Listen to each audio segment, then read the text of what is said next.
नेवण प्रणाम बंधुओं। आज अपन जाम्बा पुराण का एक वृत्तांत या प्रसंग या यूं कह सकते हैं एक अध्याय सुनेंगे। अवतार के निमित्त है जो जाम्बू जी महाराज का अवतार लेने का कारण बताया गया है। जरूर सुनिए, बहुत ही ध्यानपूर्वक सुनिए। वैसे तो अवतार के कई अर्थ हो सकते हैं, किंतु मुख्यतया प्रकट होना है। देवता का भूमि पर पदार्पण, नया दर्शन, विकास इत्यादि भगवान विष्णु के 10 अवतार प्रसिद्ध है। मत्स्य, कच्छ, वाराह, नरसिंह, वामन, परशुराम, राम, कृष्ण, बुद्ध एवं 10वां कल्कि अवतार होगा।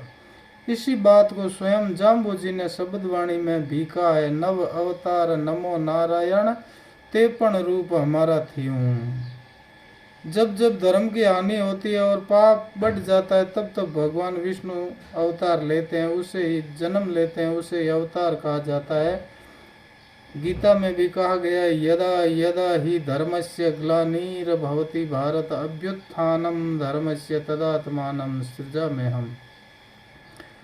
यहाँ पृथ्वी पर पुनः धर्म की स्थापना करते हैं, साधु सज्जन पुरुषों की रक्षा एवं दुष्टों का विनाश करते हैं। ये कार्य युगों युगों से इस जब कभी भी ऐसी परिस्थिति आती है तभी अवतार लेते हैं।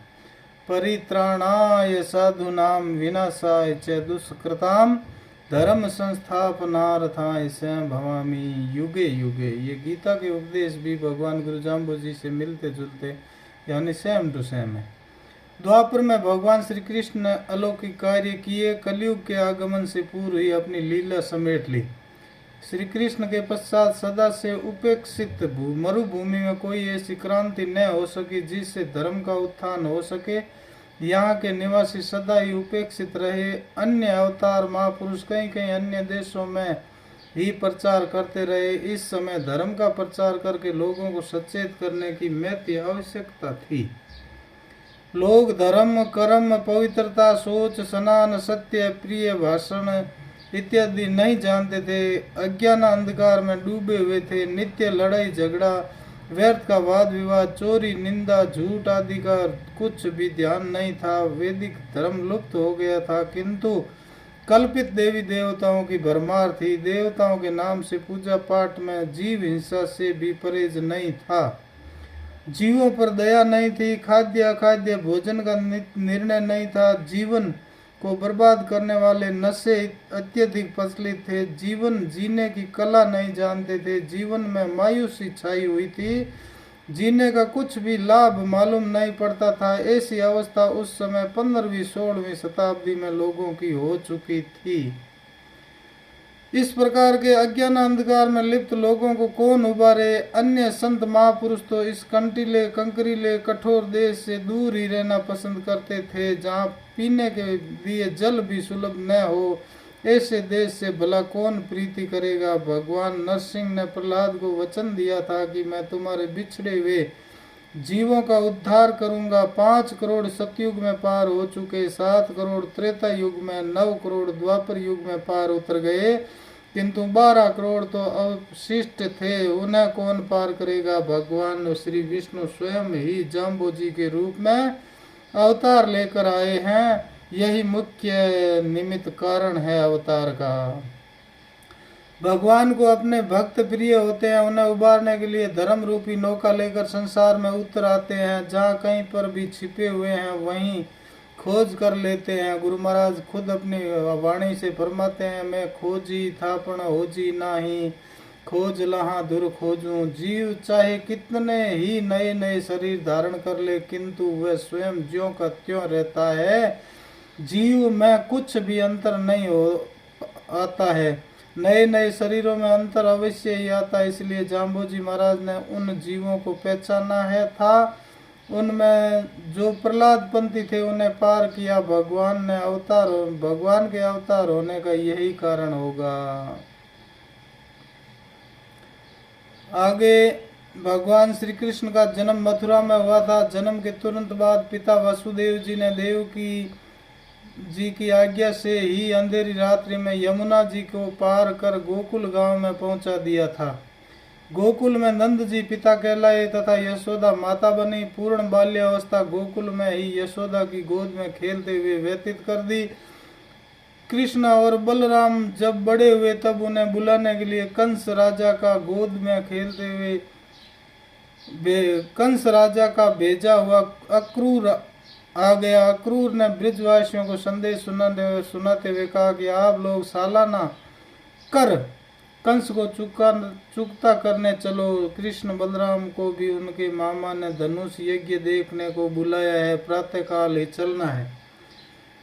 कंस का संदेशा सुनकर ब्रजवासी जन नंद आदि गोप अपने अपने छकड़ों में सामान भरकर मथुरा को रवाना हुए। अक्रूर ने कृष्ण और बलराम को कंस के रथ पर बिठाया और गोप ग्वाल यशोदा के देखते ही देखते रथ को मथुरा की तरफ चला दिया।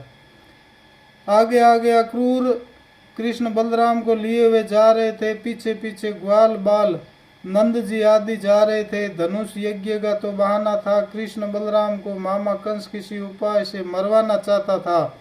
कुवलिया पीड़ हाथी द्वारा या सल तोसल मुष्टि चाणूर आदि पहलवानों द्वारा मरवाने की योजना थी, किंतु भगवान की माया से सभी कार्य उलट पुलट हो गए। स्वयं श्री कृष्ण और बलराम ने उस हाथी और उन पहलवानों को मारकर अपने मामा कंस को भी मारने में देर नहीं की। दुष्ट राजा कंस को मारकर भगवान ने देव दानव एवं मानवों का भला ही किया। देवताओं ने जय जयकार की, आकाश से पुष्प बरसाए। कंस को मारकर सर्वप्रथम कृष्ण अपने माता पिता देवकी वसुदेव जी के पास बंदी गृह में पहुंचे, उनके बंधन छुड़ाए और हाथ जोड़कर प्रणाम किया, किंतु आश्चर्यचकित वे दोनों भगवान को सामने देखकर कुछ भी नहीं बोले। ये तो भगवान है, हमारा बेटा कहाँ है? पुत्र सुख से हम वंचित रहे हैं, इतने बड़े भगवान को कैसे लाड प्यार करें, कैसे गोदी में बिठाएं? हमारा तो जीवन ही व्यर्थ हो गया। ऐसे भगवान श्री कृष्ण जी के माता पिता देवकी जी और वासुदेव जी कह रहे हैं। ऐसा कहते हुए एक दृष्टि से देखते ही रह गए, पलकें झपकने का क्रम भी भूल गए। भगवान श्री कृष्ण ने देखा कि माता पिता मुझसे प्रेम नहीं कर रहे हैं, इन्हें ज्ञान हो गया है, मोह से निर्वृत्ति हो गए हैं, बालक सुख से वंचित हो रहे हैं। क्यों न इन्हें अपनी माया से मोहित करूं, जिससे मुझे भगवान ने मानकर साधारण बालक मानकर मुझे लाड़ प्यार दें। ऐसा मानकर भगवान ने उन ज्ञानी माता पिता के भी दिल पर माया का पर्दा डाल दिया, जिससे उन्हें वहीं भगवान छोटे नन्हे बच्चे दिखाई देने लगे।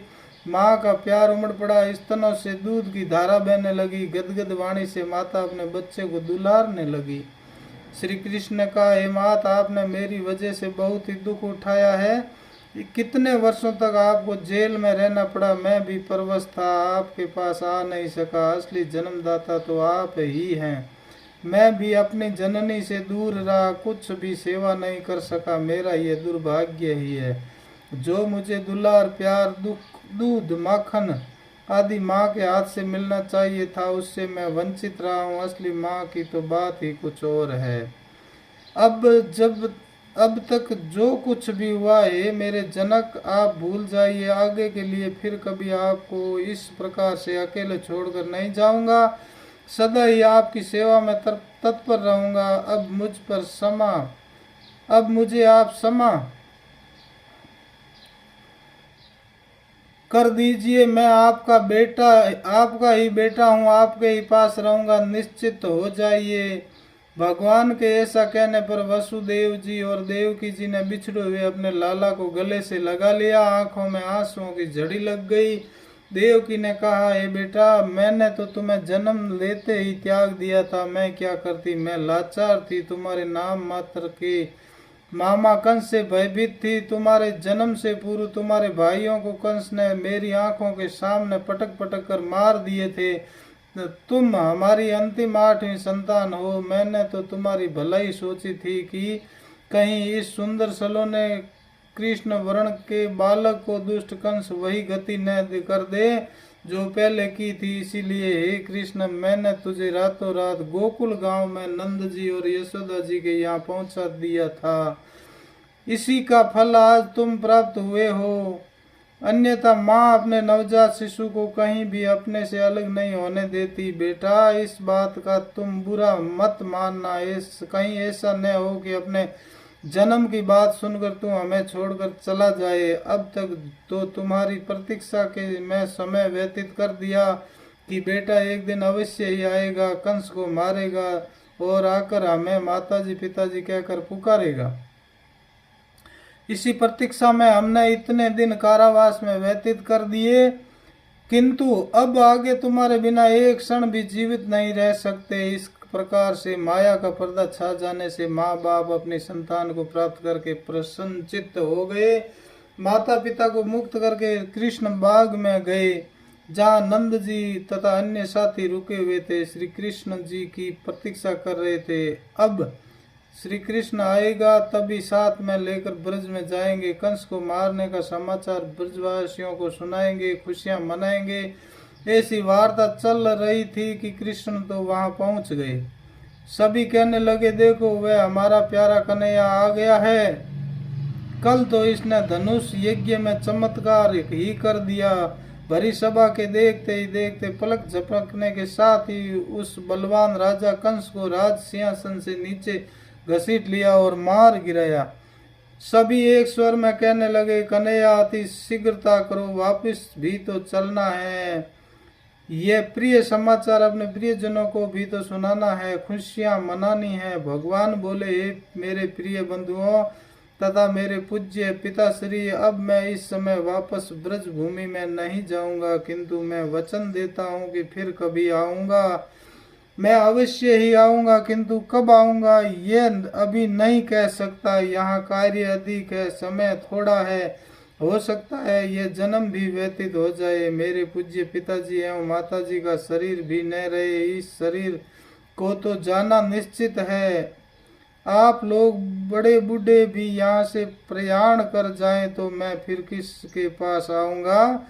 फिर भी मैं वचन देता हूँ, आऊंगा जरूर। यदि यह जीवन न रहे तो भी घबराने की आवश्यकता नहीं है, दूसरा जन्म भी तो मिल जाएगा। तुम्हारी मुझसे मिलने की आशा तुम्हें दूसरा जन्म देगी। उस जन्म में नहीं आ सकूं, उस जन्म में नहीं आ सकूंगा तो दूसरे जन्म में अवश्य ही आऊंगा। हे पिताजी, आपकी तथा यशोदा जी की आयु बहुत ही कम रह गई है। आप स्वर्ग में प्रस्थान करेंगे, तब तक मुझे यहाँ कार्य की फुर्सत नहीं है। अब आगे मुझे जरासंध, शिशुपाल, दंत वक्र आदि कितने ही राक्षस और मारने हैं। इस धरती का भार उतारने के लिए ही मेरा यहाँ आगमन हुआ है। इसीलिए जब तुम्हारा दूसरा जन्म होगा तभी मैं तुम्हारा पुत्र बनकर आऊंगा, क्योंकि पुत्र के प्रेम वश आप रहेंगे। आपका शरीर इसी भावना से छूटेगा तब तो आपका जन्म होना अवश्य भावी है। मैं भी आपको वचन देता हूँ तो मुझे भी आपका पुत्र बनकर आना आवश्यक है। पीपासर व्रज भूमि है, उसी व्रज भूमि में आगामी युग में आप स्वयं नंद ही लोहट जी के नाम से जन्म लेंगे और यशोदा जी स्वयं उनकी पत्नी हंसा देवी के नाम से प्रसिद्ध होगी। मैं स्वयं आपके जन्म लेकर आऊंगा, आपकी इच्छा पूरी करूंगा। आप लोग अभी जाइए, ब्रजवासी आपकी प्रतीक्षा कर रहे हैं। हे पिताश्री, आप जाकर माता यशोदा को मेरा संदेशा कह देना कि आऊंगा जरूर, किंतु कब के बारे में मत पूछें। प्रतीक्षा का फल मीठा होता है। भगवान का स्मरण बना रहे।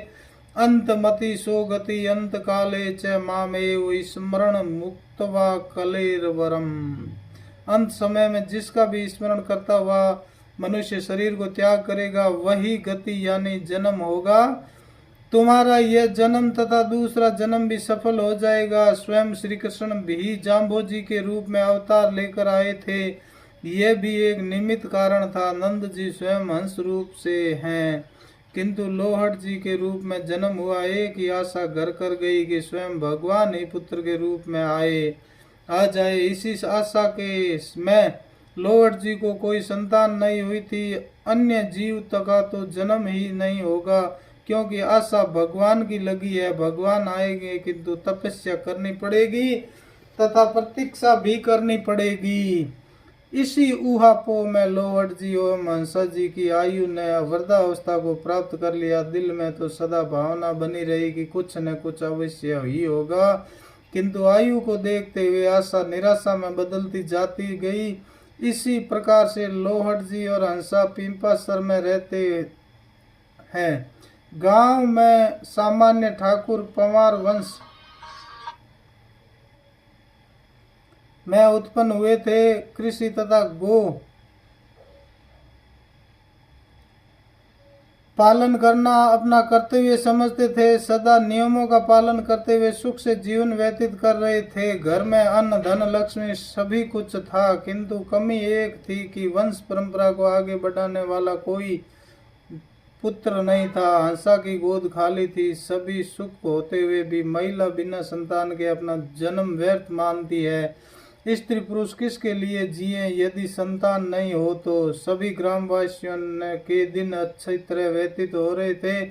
गायें आदि जंगल में चर करके आती थी, अमृत तुल्य दूध देती थी। घरों में भी घी दूध दही आदि के भंडार भरे रहते थे। कोई भी पशु पक्षी आदि भूखा नहीं था।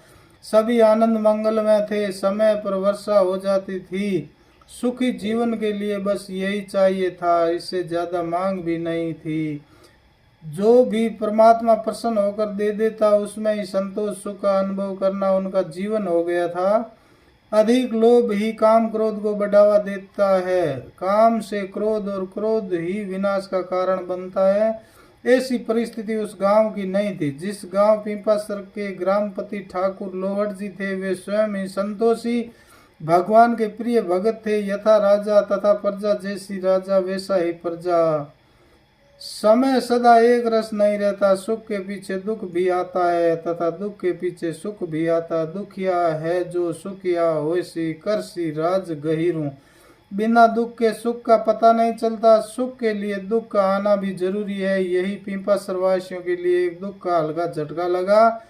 विक्रम संवत 1507 में पिंपासर ग्राम के आसपास अकाल पड़ गया। क्योंकि वर्षा नहीं हुई, अन्न की तो कमी नहीं थी, क्योंकि लोग प्राय 2-3 साल के लिए अन्न कोठियों में भरकर रख लेते थे। कुछ पता नहीं आगे क्या होगा। अन्न तो हम हमारे खेतों का ही जीमेंगे, जल अपने ही कुएं का पिएंगे। वायु और सूर्य तो सदा हमारे देश का ही उपलब्ध है। अन्न जल ही हमारे संस्कारों का जनक है। इसीलिए घर घर अन्न के कोठार भरे थे, किंतु गायों के लिए घास की कमी पिंपासर के आसपास आ गई थी। हम सभी पूर्ण भोजन करके सोएंगे। हमारे प्राणों से भी प्रिय हमारे जीवन के आधार पशु आदि भूखे रहेंगे तो हमें नींद कैसे आएगी। ऐसा विचार करके ग्रामीण लोग ग्रामपति ठाकुर लोहट जी के पास गए और अपना दुख सुनाने लगे। लोगों ने कहा, हे ठाकुर, हम आपके पास आए हैं। यह केवल गांव की ही बात नहीं है, आपकी गायों की स्थिति अच्छी नहीं है। आजकल खेत जंगलों में गायों को चरने के लिए कुछ भी नहीं है। हमारी गायें जंगल से भूखी आती है। ये हमारी गायें वन से भूखी आती है। ये हमारे पशु धन हमारी तरफ अश्रु पूर्ण नेत्रों से देखते हैं। हमसे यह सहन नहीं होता। जैसा भी हो, इन मूक पशुओं के लिए कुछ तो करना ही पड़ेगा। अब तक तो जैसे तैसे वन में ही उन गायों ने गुजारा किया है, किंतु अब आगे गुजारा होना असंभव है। वर्षा का समय तो अब अभी काफी दूर है। पूरी सर्दी तथा गर्मी पार करनी है। लॉर्ड जी ने कहा, आप लोग ही बतलाइए कि मैं क्या करूं। यथाशक्ति मैं आपके साथ चलने को तैयार हूं। भाइयों, आप लोगों में यह भूल है। हम लोग अपने भोजन के लिए अन्न एकत्रित कर लेते हैं, किंतु उन निरीह प्राणियों के लिए घास तृण आदि एकत्रित नहीं करते। वर्षा का क्या पता है, आगे से ऐसी भूल नहीं करेंगे। घास इकट्ठा करके रखेंगे ताकि विपत्ति में काम आ सके। ग्रामीण लोग कहने लगे, हे ठाकुर जी, ये बातें तो आगे की है, वर्तमान में हमें क्या करना चाहिए जिससे हमारा पशुधन भूख मरकर समाप्त न हो जाए। क्या करें और क्या न करें, कुछ समझ में नहीं आ रहा है। इस प्रकार से विचार में डूबे हुए लोगों को सांत्वना देने के लिए एक बटाऊ पथिक उसी समय ही आकर सभा में बैठा। ये सब चर्चा चल रही थी। इसी बीच एक पथिक बटाऊ आ गया और आकर सभा के बीच में बैठा, उसे पथिक जानकर आदर सत्कार किया, अन्न जल की मनवार की तथा पथिक से पूछा कि हे पथिक, आप इस समय कहाँ से आ रहे हैं? क्या कहीं मार्ग में तुमने गायों को घास चरते हुए देखा है? कहीं घास की अधिकता है? यदि कहीं देखा है तो बतलाने की कृपा करें। तुमने यहाँ पीपासर में तो देखा ही होगा कि यहाँ आसपास कहीं घास नहीं है। हमारी गायें की हालत खराब है। हम सभी ग्रामवासी यहाँ से गोवलवास हेतु प्रस्थान करना चाहते हैं। कुछ दिनों तक गोवलवास में रहेंगे, विपत्ति का समय बिताएंगे। जब अच्छी वर्षा होगी तो वापस लौट आएंगे। वैसे तो स्वकीय जन्मभूमि छूटना अच्छा नहीं लगता, लेकिन क्या करें। यद्यपि लंका शरणमयी तदपति लक्ष्मण ने रोचते जननी जन्म भूमि स्वर्गादपि गिरीयसी। बटऊ ने कहा, आप लोग मेरी बात ध्यानपूर्वक सुनो। मैं आप लोगों के लिए हित की बात कहता हूँ। अभी अभी मैं द्रोणपुर, छापर आदि स्थानों को देखता हुआ आया हूँ। मैं भी उसी देश का रहने वाला हूँ। हमारे यहाँ तो इस वर्ष अच्छी वर्षा हुई थी। लोगों ने खेतों से अन्न उठा लिया। घास भी बहुत है। ये तुम्हारे गांव की कितनी सी गायें हैं। सारे संसार की गायें आ जाए तो भी घास समाप्त होने वाली नहीं है। पीने के लिए तालाब जल से भरे हुए हैं। जल कभी कम नहीं होगा। आप लोग विपत्ति के समय यहाँ से चलिए, अपनी गायों को लेकर पहुंच जाइए, इसमें ही आपका हित है। ऐसा कहते हुए वह बटऊ सभी से आज्ञा लेकर वहां से रवाना हुआ। लोहट जी ने उस बटऊ की बात का समर्थन किया और कहा, ऐसा ही करो। आप लोग किसी प्रकार की चिंता न करें। वहां तो हमारे भाई पुलो जी रहते हैं। उनके यहाँ पर भी अपना ही है और दूसरे लोग छापर द्रोणपुर में अपने ही भाई बंधु रहते हैं। किसी प्रकार की कोई कठिनाई नहीं होगी। मैं भी तुम्हारे साथ चलूंगा तथा साथ ही रहूंगा। मुझे तुम लोग इतना आदर देते हो तो मेरा भी आपकी सेवा तथा सुख दुख में साथ निभाने का कर्तव्य बनता है। अभी शीघ्र ही चलो, देरी न करो। अपने अपने छकड़ों पर आवश्यक सामान भर लो तथा गायों को आगे कर के कल प्रातः काल ही चलना है। बड़े बूढ़ों को तथा बच्चों को गांव में ही रहने दो, बाकी सभी चलते हैं गोवलवास को। हे भाइयों, यह संसार भी गोवलवास ही है। इसे सत्य मानकर सदा सदा के लिए रहने की कोशिश मत करो। एक दिन तो आज की भांति यहाँ से भी रवाना होना ही पड़ेगा। यह तो छोटा प्रयाण है, कल वहां प्रयाण होगा। सदा सुखी वही रहता है जो हमेशा जाने के लिए तैयार रहता है। प्रातः काल ही शुभ वेला में गायों का समूह ऐसे चला जिस प्रकार से गंगा यमुना की धारा बह रही हो। सांझ के समय 10 कोस का मार्ग तय करके दुगोली पहुंचे। वहां पर गौओं को जल पिलाया। प्रातः काल वहां से चलकर भरनावा होते हुए सांझ समय लाडनू पहुंचे। वहां पर पुलो जी पवार रहते थे, उनसे मिलन हुआ। तीसरी मंजिल शाम को छापर पहुंचे। रात्रि में सापर निवास किया और प्रातःकाल द्रोणपुर में जाकर डेरा लगाया। वहां के ठाकुर को यह पता चला कि पीपासर के ग्रामपति ठाकुर लोहट जी पवार आए हैं, तो उन्हें ससम्मान गांव की सीमा में बसाया। गायों को चरने के लिए एक तरफ की सीम बतला दी। जल पीने के लिए एक तालाब सौंप दिया। लोहट जी के साथ सभी ग्रामवासी अति आनंदित हुए। नित्य प्रति लोहट जी अपने साथियों के साथ गौओं को चराने के लिए जाते। इस प्रकार से सर्दी का मौसम चला गया तथा गर्मी का मौसम प्राप्त हो गया। गायें रात्रि में चरने के लिए जाती थी। ग्वाले रात्रि में भी गायों के साथ होते। कहीं ऐसा न हो कि वन्य जीव, भेड़िया आदि हिंसक जानवर गायों को नुकसान पहुंचा दे और अपना भोजन बना ले। कहीं ऐसा न हो कि कोई पशु खो जाए। उनको संभाल कर साथ में रखना होता है। चोरी डकैती का भी भय सदा बना रहता है। सभी ग्वाले तो रोज एक साथ तो नहीं जाते थे, किंतु बारी बारी से 2-4 ग्वाले गायें चराने जाते थे। तभी कभी कभी लोहट जी की भी बारी आती थी। उन्हें गोपाल बनकर वन में जाना पड़ता था। बड़े हुए तो क्या हुआ, मर्यादा का पालन पहले तो बड़े को ही करना पड़ होता है। यदि बड़े ही नियम का उल्लंघन करेंगे तो छोटे लोग तो उन्हीं का अनुसरण करेंगे, नियम को तोड़ा करेंगे।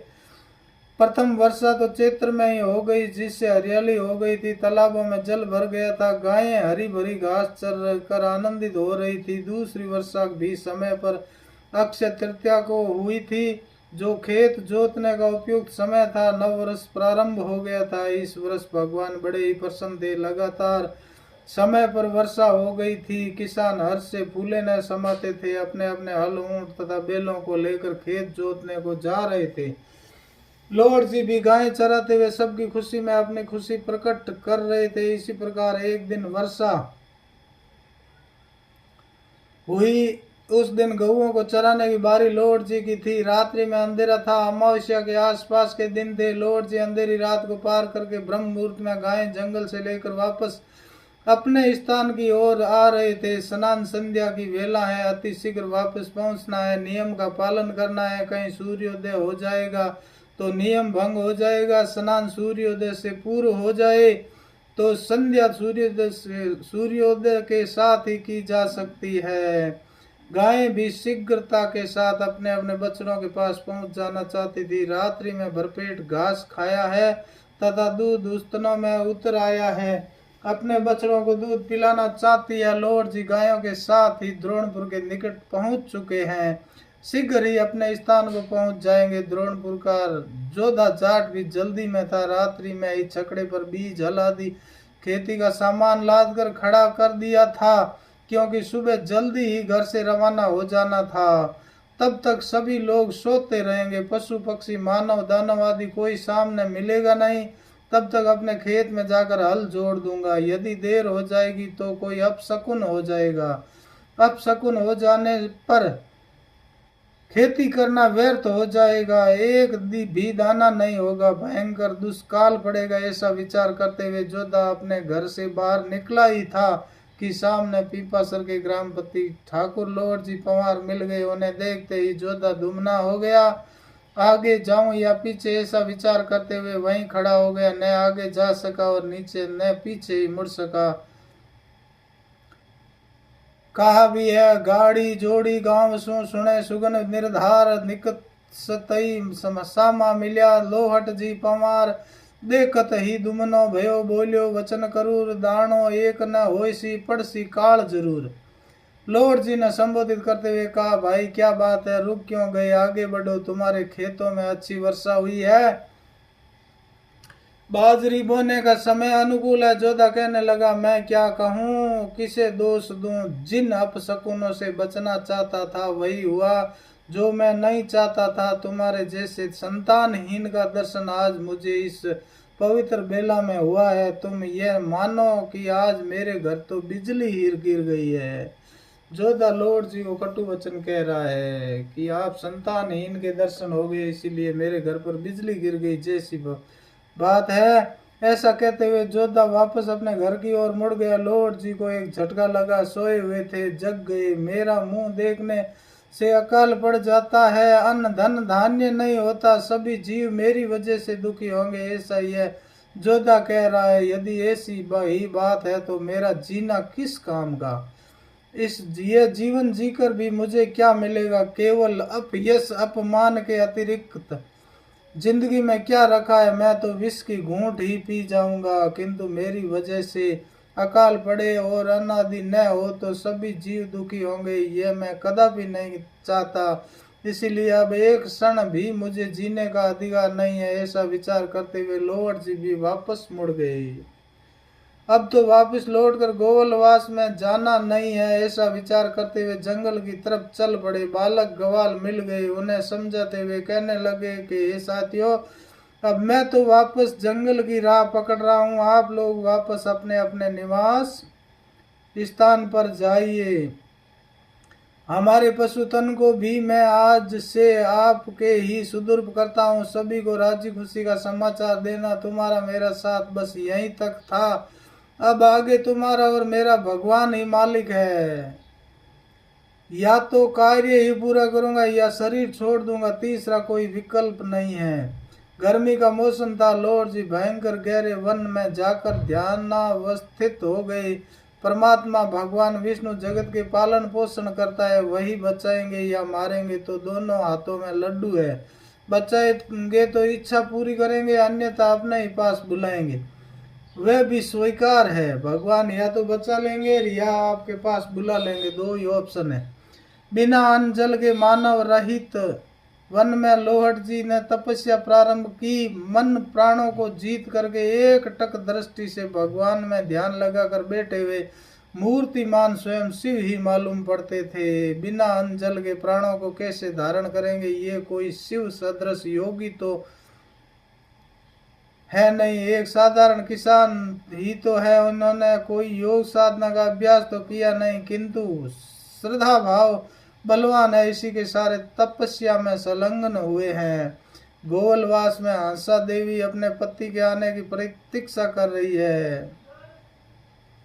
नित्य प्रति की भांति स्नान संध्या का समय हो चुका है, अब तक लौट कर नहीं आए हैं। गौएं तो अपने अपने बच्चों को दूध पिलाने के लिए आ गई है, आज मेरे प्राण प्रिय पतिदेव नहीं आए।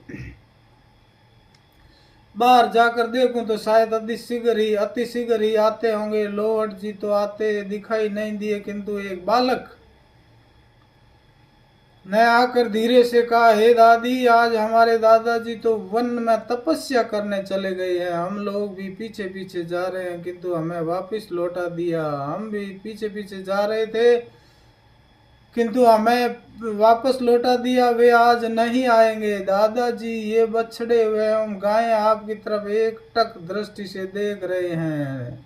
दादी जी, ये बछड़े एवं गायें आपकी तरफ एकटक दृष्टि से देख रहे हैं। उनकी आंखों में झांक कर देखो, सभी कुछ शून्य है, उदासीनता दिखाई दे रही है। केवल तुम्हारे ही स्वामी तुम्हें छोड़कर नहीं गए हैं। वे तो हमारे सभी ग्रामवासियों के छोटों बड़ों के मित्र थे, तथा हमें इन गायों को भी इन गायों को भी दुख हो रहा है। ये बेचारे मूक प्राणी स्पष्ट शब्दों में बोलकर कुछ कह नहीं सकते, किंतु रंभा रंभा कर जरूर कह रहे हैं। हे दादी जी, आप चिंता न करें, अति शीघ्र ही परमात्मा विष्णु के दर्शन करके वापस लौट आएंगे, ऐसा हमें पूर्ण विश्वास है। हंसा ने पूछा, हे बालकों, उन्हें क्या हुआ? क्यों वन में चले गए? कहीं ऐसा न हो कि मैं अपने पीहर मायके में रह रही हूँ, किसी ने गांव का दामाद मान करके कुछ कटु वचन या हंसी ठिठोली तो न कर दी है, जिससे रूठ कर वन में चले गए, यह गांव ही छोड़ दिया? कहीं ऐसा तो न हुआ हो कि आप लोगों ने ही अपने वृद्ध दादा का कोई वचन अस्वीकार कर दिया, तुम लोगों से रूठ गए हो, अथवा मैं आलसी ठहरी उनकी सेवा में कुछ कमी आ गई हो। पति को परमेश्वर मानना चाहिए, किंतु मैंने यहाँ पीहर में बैठकर कुछ लापरवाही कर दी है, ऐसा कुछ हुआ हो या तो बतलाओ। ग्वाल वालों ने कहा, हे ठकुरानी, न तो हमने कोई दोष दिया है, न ही आपने ही कुछ कहा है। इस गांव का जोधा जाट प्रथम बार खेत में हलोतिया करने जा रहा था। कुदरती कुछ ऐसा संयोग हुआ कि जो होनहार हो उसे टाला नहीं जा सकता। लोहट जी उनको सामने मिल गए। जोधा शकुनों पर विचार रखता था। लोहट जी तो एक तो गांव के ठाकुर, दूसरे दामाद और तीसरे निपुत्र, ये सभी योग सुयोग एक साथ मिल गए। जोधा इसे अपशकुन मानकर वापस घर लौट गया और हमारे दादाजी भी यहाँ पर न आकर वन में लौट गए। अब न जाने कहाँ गए, अपनी धुन के पक्के हैं। हमारे दादाजी कार्य पूर्ण होने से पहले लौट कर नहीं आएंगे। दादी जी, आप भी भगवान को ही याद करो, अब तो वही इस संकट से उबारेंगे। लोहट जी तपस्या में तल्लीन हो गए, लेकिन अन्न जल के बिना प्राण ज्यादा दिन तो नहीं टिक सकते, किंतु लोहट जी पर तो भगवान की अपार कृपा है, उन्हें जीवित रखना है। प्राण भी ही तो भोजन करते हैं, प्राणों की गति अवरुद्ध हो जाए तो भोजन कौन करे? अब तो प्राण बाह्य वस्तु को छोड़कर अंतर का अमृत रस पान करने लगे हैं, उसी के प्रभाव से योगी लोग युगों युगों तक जीते हैं। लोहट जी भी बिना अन्न जल के जीना सीख गए हैं। प्राकृतिक प्रकोप भी कुछ नहीं बिगाड़ सकता। जिनका प्राण मन आत्मस्थ हो जाए, सूक्ष्म रूप से भगवान स्वयं लॉर्ड जी में प्रवेश कर गए। उनके अंग अंग में ज्योति बाहर छिटकने लगी। अब तो स्वयं तेजस्वी तपस्वी बन गए थे, क्यों न होगा। जिनके पुत्र रूप में भगवान विष्णु स्वयं आने के लिए राजी हैं। लॉर्ड जी ने बहुत से दिन समाधिस्थ होकर व्यतीत किए। उन्हें समय का कुछ भी ज्ञान नहीं रहा, न ही सुख दुख का अनुभव हुआ। देवताओं को यज्ञ की आहुति मिलती रहे तो देवता प्रसन्न होते हैं। देवताओं के लिए मृत्यु लोक से आने वाली आहुति यज्ञ आहुति बंद हो गई थी। पुनः प्रारंभ करवाने हेतु एकत्रित होकर भगवान शिव ब्रह्मा के पास पहुंचे और विनती करने लगे, हे प्रजापति, इस समय लॉर्ड जी तो स्वयं तपस्या करने बैठे हैं, आर्त भक्त हैं, इनके दुख की तरफ ध्यान दीजिए। शिव ब्रह्मा ने कहा, हे देवताओं, आप हम सभी मिलकर हमारे देवाधिदेव पालन पोषण करता भगवान विष्णु के पास चलते हैं। ब्रह्मा जी ने कहा, उनकी तपस्या का समाधान पुत्र की प्राप्ति है। वह मेरे पास सामर्थ्य नहीं है, मैं उन्हें कुछ दे सकूं तथा तपस्या से निर्वृत्त कर सकूं। अब हम सभी लोग भगवान विष्णु के पास ही चलते हैं। हमारी तपस्या समस्या एवं लॉर्ड जी की तपस्या का समाधान एक ही है। ऐसा कहते हुए सभी देवता भगवान विष्णु के पास पहुंचे और विनती करते हुए इस प्रकार से कहा कि हे देवाधिदेव, लॉर्ड जी पवार द्रोणपुर में पुत्र प्राप्ति हेतु तपस्या में तल्लीन है।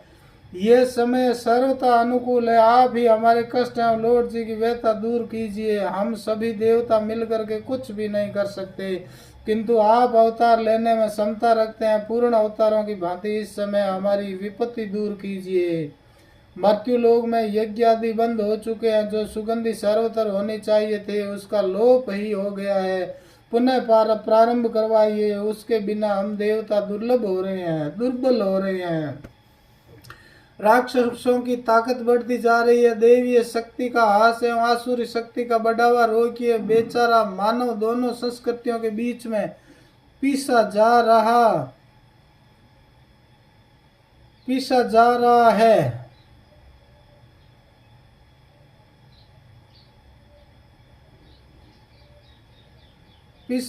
ये कार्य आप स्वयं अवतार लेकर ही कर सकते हो। इसीलिए हे देव, आप अवतार लीजिए।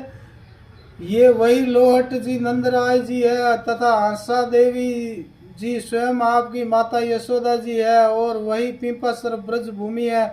आपने वचन दिए थे, उन्हें पूरा करने का अवसर आ गया है। यदि समय रहते आपने देरी कर दी तो पीछे पछताना ही पड़ेगा, क्योंकि लॉर्ड जी हम हंसा जी की देह नहीं रहेगी तो फिर आप जन्म कहाँ लेंगे। आपके वचनों का क्या होगा। लोहट जी के भाग्य में संतान नहीं है, आयु भी पार कर गए हैं। अब प्राकृतिक उपायों से तो संतान होनी असंभव है। बिना कुछ प्राप्त किए लोहट जी वहां से उठेंगे नहीं। उन्होंने प्रतिज्ञा कर ली है कि दे हम या पांतयामी कार्य या समासादयामी। भगवान श्री विष्णु ने देवताओं को आश्वासन देते हुए कहा, आप लोग वापस अपने अपने स्थान को लौट जाइए। मैं स्वयं ही इस बात से परिचित हूँ। मैं अभी जाता हूँ और लॉर्ड जी को सचेत करता हूँ, उन्हें माता पिता के रूप में स्वीकार कर लेता हूँ तथा अपने वचनों को निभाता हूँ। आयो 12 काजे 12 में सु एक घटे तो सूचे लो गुरु लाजे। जो एक से अनेक रूपों में अपने आप को परिवर्तित करने में सक्षम है, वह विष्णु लोहट जी की तपोस्थली पर साधु के वेश में जा पहुंचे। अलग जगह ही सत्य विष्णु की बाड़ी कहते हुए यह विष्णु जी की सृष्टि की सत्य है। सदा हरी भरी फूलती फलती रहे, यह बाग सदा ही सुगंध देता रहे। हे लोहट उठ जाओ, योगी तुम्हारे द्वार पर खड़ा भिक्षा मांग रहा है। ग्रस्त के धर्म को निभाओ लोहट। लॉर्ड जी ने आंखें खोली, कानों में सुमधुर योगी की ध्वनि की झनकार सुनी, आंखों से दिव्य दर्शन हुए। लॉर्ड जी ने आश्चर्यचकित नेत्रों से देखा, ऐसा योगी यति तो कभी देखा भी नहीं था, बिल्कुल अपरिचित असामान्य। लॉर्ड जी ने हाथ जोड़कर योगी को प्रणाम किया और कहने लगे, हे मेरा महाराज, मेरा महाभाग्य और भाग्य है कि इस जन शून्य देश में आपका दर्शन हुआ है। मैं कृतार्थ हुआ, किंतु साथ ही मेरा दुर्भाग्य भी है कि इस समय मैं आपकी इच्छा पूर्ण करने में असमर्थ हूँ। यदि आपको भिक्षा प्राप्त करनी है तो हमारे परिवार के लोग द्रोणपुर में गोलवास का समय व्यतीत कर रहे हैं, उनको वहां जाइए, आपको भिक्षा अवश्य ही मिलेगी। मैं तो स्वयं ही कई दिनों से निराहारी हूँ। भगवान कह रहे हैं, हे लॉर्ड, मिथ्या भाषण मत करो। पीछे देखो, एक बछड़ी खड़ी है, इसका दूध दूकर मुझे पिला दो, मैं अति शीघ्र ही चला जाऊंगा, तुम्हारी तपस्या में विघ्न नहीं डालूंगा। हे योगी महाराज, लॉर्ड जी कहते हैं, हे योगी महाराज, आप क्या कहते हैं? ये बच्चियां तो मैं यहाँ प्रथम बार ही देख रहा हूँ, यह भी आश्चर्य ही है तथा आप भी अचंभा ही है। इस बिना ब्याई बछड़ी के दूध कहाँ से आएगा? आप मांग भी विचित्र ही कर रहे हैं। भगवान कहते हैं, लॉर्ड, आप उठिए तथा ये मेरा कमंडल लीजिए, इसका दूध निकालिए, मुझे पान कराइए।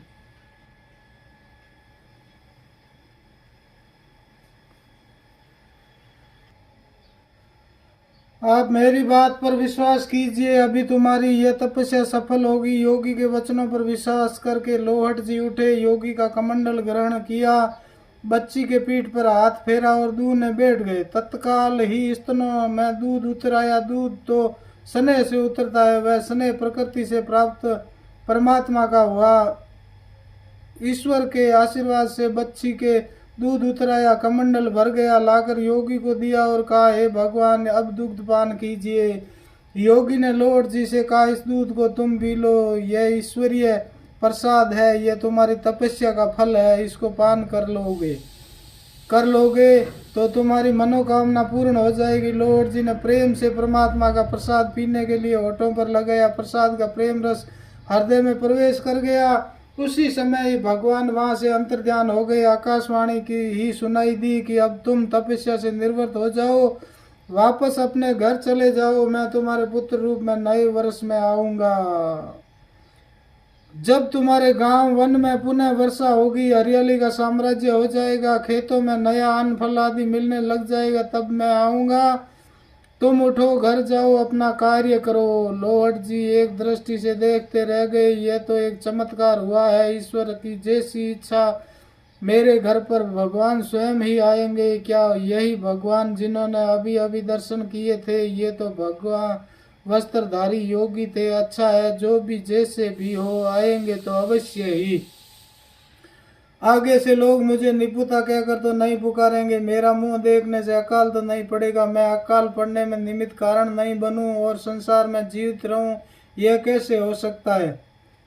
अकाल पड़ने में निमित्त कारण बनूं और संसार में जीवित रहूं, यह कैसे हो सकता है? ऐसा विचार करते हुए लॉर्ड जी उठ खड़े हुए और घर की तरफ चल पड़े। अपनी धर्मपत्नी को यह समाचार सुनाने की शीघ्रता हो रही है। अपने साथियों को भी तपस्या का वृतांत और वरदान भी बात बतानी है, इसीलिए अति शीघ्रता से जा रहे हैं। माता हंसा भी अपनी सखियों के बीच बैठी विलाप कर रही है। हंसा कहने लगी, हे सजनी, मेरे दुख की कथा तुम स्मरण करो, मैं अपनी बात किससे कहूँ? यह ब्रह्मा जी ही है, हमसे तो टेढ़ा है। यदि एक ही पुत्र दे देते तो क्या उनके कमी आ जाती? राजा सागर को तो सुना है 60,000 पुत्र दिए थे, मेरी कोख में एक पुत्र भी नहीं दिया। यदि मेरे पुत्र हो जाता, वह चाहे साधु भी हो जाता, घर नहीं बसाता, तो कम से कम आज मेरी यह दशा नहीं होती। मेरे पतिदेव मरने के लिए अनशन पर बैठे हैं, उनके बिना यह देह कैसे रहेगी? पति तो प्राण होते हैं, वही नहीं है तो फिर यह शरीर मेरा जीवित कैसे रहेगा? आज मुझे कई दिन हो गए, रोते रोते नींद भूख आदि मुझे छोड़कर चले गए। अब मेरा जीना भी क्यों हो रहा है, यह कुछ भी पता नहीं है। सखियां कहने लगी, हे देवी, आप चिंता न करो, आप तथा आपके पति बिना अन्न जल के भी अब तक जीवित है, तो आपको जिलाने वाला कोई और ही है। वह शक्तिदाता आपसे कुछ कार्य लेना चाहता है, अन्यथा तो आप दोनों के प्राण कभी के प्रयाण कर जाते हैं। ईश्वर के हाथ लंबे हैं, वह न जाने कब क्या करेगा, कुछ पता नहीं। अनहोनी को भी होनी कर दे, असंभव को भी संभव कर दे। हे देवी, हमारा तो यही कहना है कि विकट परिस्थितियों में भी भगवान को न भूलें। वह सभी का योग स्वयं वहन करने वाला है। सदा समय एक रस नहीं रहता, परिवर्तनशील है। हमें तो ऐसा ही लगता है कि ये अभी सभी कुछ ठीक ही होगा, आप पुनः सामान्य जीवन जिएंगे। तुम्हारे पूज्य पति तपस्या करके अति शीघ्र ही लौट आएंगे, थोड़े दिनों की ही बात है, धैर्य धारण करो। जब हंसा कह रही थी कि साधु ही पुत्र हमारे होते तो मम पति प्राणन किमुख होते। उसी समय वही योगी लोवट जी को शुभाशुभ वचन कह करके तुरंत हंसा के सामने उपस्थित हो गया। आवाज लगाई, सत्य विष्णु की बाड़ी, हे देवी तुम्हारा बगीचा हरा भरा रहे, उत्तरोत्तर उन्नति को प्राप्त हो, तुम्हारा वंश आगे बढ़े। हंसा बोली, हे महाराज आपके वचन सत्य हो,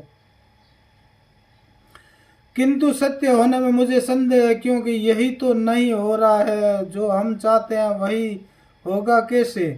आप भी हमें यही आशीर्वाद दे रहे हैं। योगी बोले, हे माते आप चिंता न करें, तुम्हारे अवश्य ही पुत्र होगा, किंतु होगा साधु ही, तुम्हारा अंतिम वचन ही प्रमाण है। ऐसा कहते हुए भिक्षा प्राप्त करके वहां से ओझल हो गए। हंसा ने पीछे देखा, किंतु न तो आते हुए दिखाई दिए और न ही जाते हुए। हंसा देखती ही रह गई, साधु ही हमारे पुत्र होगा, ऐसा क्यों कहा? हे योगी बाबा, ये योगी बाबा ही स्वयं पुत्र रूप में आएंगे, कब आएंगे, कब तक पता नहीं, हम जिंदा रहें या न रहें। विचार किया हंसा ने, ये कोई साधारण योगी तो नहीं है, क्या स्वयं शिव या विष्णु ही तो नहीं आए हैं? वे अवतारी पुरुष विष्णु ही पुत्र रूप में आ सकते हैं, अन्य कोई संसारी जीव तो मेरे गर्भ से कैसे आ सकता है? क्योंकि शरीर तो अब वृद्ध हो गया, गर्भ धारण करने की शक्ति भी तो नहीं है। क्या होगा, कैसे होगा? यह समाचार मैं अपने पति तक कैसे पहुंचाऊं? उन्हें तपस्या से निवृत्त कैसे करूं? उनकी तपस्या सफल हुई है, ये समाचार भी उन्हें कौन कहेगा? हंसा अपने विचारों के ऊहापोह में डूबती इतराती हुई खुशी में मगन थी कि लोवट जी घर आ गई। जय हो, जय हो, जय हो। और प्रस्थान कर गए वापस अपनी मातृभूमि में। गोपाल गो आदि पहुंच गए, गोवलवास का समय पूरा किया और वापस अपने घर आ गए। सभी लोग यथावत अपने अपने कार्य में प्रवृत्त हो गए। लोवट जी का अपार धन्यवाद करने लगे। सभी ने कहा, हमारे ग्रामपति ठाकुर साहब बहुत ही अच्छे हैं, इनकी वजह से हमने अकाल का समय अच्छी तरह से व्यतीत किया। ये तो साक्षात देवता ही है, गोवलवास में हमारे साथ ही सुख दुख में रहे। हालांकि इनका तो वहीं तो ससुराल भी था, ये चाहते तो हमें अकेले छोड़कर स्वयं दामाद बनकर रह सकते थे, किंतु ये शरणागत की रक्षा करने के धर्म को अच्छी प्रकार से जानते हैं। इनके ससुराल वालों ने इन्हें बार बार आग्रह किया तो भी हमें छोड़कर नहीं गए। अपने देश में अच्छी वर्षा होने में भी तो हमारे ठाकुर साहब की तपस्या का ही फल है। अब की बार तो भगवान हमारे पर कुछ ज्यादा ही प्रसन्न है।